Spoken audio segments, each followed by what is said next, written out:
المبارک۔ سورۃ بقرہ کا جو سورۃ بقرہ دوسری صورت ہے قرآن کی، اور امت مسلمہ کا منشور امامت بتایا گیا ہے پوری صورت میں، کہ جب کوئی کام نہیں کرتی، جہاں کوئی بندہ کام نہیں کرتا اچھی طرح، تو اس سے وہ جو ملازمت ہے وہ لے لی جاتی ہے، کام لے لیا جاتا ہے اور کسی اور کو دیا جاتا ہے جو اس کے اہل ہوتا ہے۔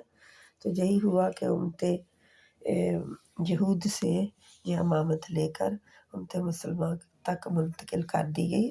اب امت مسلمہ کی ڈیوٹی کیا ہے، ان کو کیا کرنا چاہیے، یہ ہم اس صورت میں دیکھتے ہیں کہ جو کام پہلی امت نے کیے اور ان سے وہ لے لی گئی امامت، وہ کام یہ امت نہ کرے۔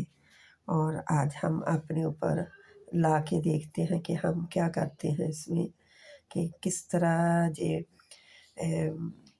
علم ہمیں ملا۔ آدم علیہ السلام خلیفہ تھے، اللہ سبحانہ تعالیٰ کی طرف سے نائب تھے، اور آئے زمین پر اور ساتھ علم بھی لائے، اسماء کا علم۔ تو پھر اس کی خلافت کی بنیاد پڑی، ٹریننگ پوائنٹ آیا، اعلان خلافت، تحویل قبلہ، یعنی کہ قبلہ ہم کہتے ہیں قبلہ بدل گیا۔ پہلے قبلہ کون سا تھا؟ مسجد اقصی مسلمانوں کا قبلہ، اور پھر اللہ کے نبی صلی اللہ علیہ وسلم کی خواہش کے مطابق اللہ تعالیٰ نے خانہ کعبہ کو قبلہ بنا دیا، اور ابراہیم علیہ السلام ہی خانہ کعبہ کے بھی امام تھے، اور یہ وراثت جو تھی ابراہیم علیہ السلام اسماعیل علیہ السلام نے تعمیر کیا تھا، اور وہ جو وراثت محمد مصطفیٰ صلی اللہ علیہ وسلم کی امت کی طرف منتقل ہوئی۔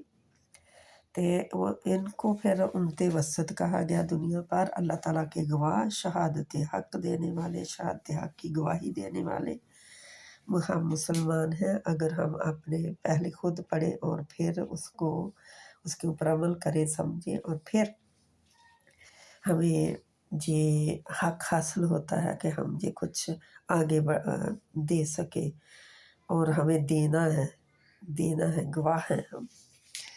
پھر خلافت کا ضابطہ حیات، شریعت، قصاص، کیونکہ انسانوں کی زندگی میں امن و امان جو ہے، لا اینڈ آرڈر جو ہے، وہ بدلہ، یعنی کہ جو کسی نے کیا ہے ظلم، وہ ظلم کا بدلہ ظلم، یا پھر قصاص ہے کہ اس کو دیت دے کر اپنے آپ کو آپس میں امن و امان قائم کر لیا جائے۔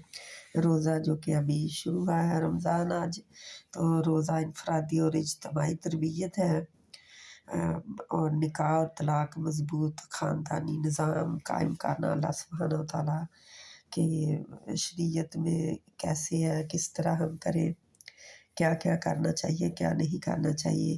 وصیت معاشی انصاف ہے کہ کسی کو کسی دوسرے کا حق نہ دے دیا جائے، یا اس سے چھین نہ لیا جائے۔ عدل و انصاف اللہ تعالیٰ قائم کرتے ہیں معاشرے میں۔ پھر سابقہ قیادت کی معزولی، یعنی جو چارج شیٹ ہے بنی اسرائیل کی ناکامی کے اسباب اللہ تعالیٰ نے بتائے، کیوں ان سے امامت چھین کر امت مسلمہ کو دے دی گئی، یہ اسباب تھے۔ پھر صراط مستقیم تھا، خلافت کا سفر شروع ہوا، اور پھر خلافت کس طرح منتقل ہو گئی۔ شہادت حق کو چھپانا، وہ چھپاتے تھے، یعنی کتمان حق، مادہ پرستی، بچڑے کی پوجا وغیرہ، سورۃ بقرہ کا ہی ہے نا حصہ یہ۔ بقرہ بچڑے کو کہتے ہیں جو گائے کا بچہ ہوتا ہے۔ شریعت میں من مانی، کچھ ماننا کچھ چھوڑ دینا، میں نہیں مانتی آج کے زمانے میں مشکل ہے، نتیجہ کیا نکلتا ہے؟ پھر ذلت اور مسکنت، معزولی، انسان کھو بیٹھتا ہے اپنا وقار۔ دفاع اور معیشت، ڈیفینس اینڈ اکانومی، اللہ سبحانہ تعالیٰ نے ہر شے دی ہے اسلام میں، قرآن میں۔ سود، ظلم، جنگ، یہودی ماڈل، کس طرح وہ کرتے تھے، اور ان کو ماڈل بنا کے رول ماڈل کے طور پر پیش کیا گیا۔ اور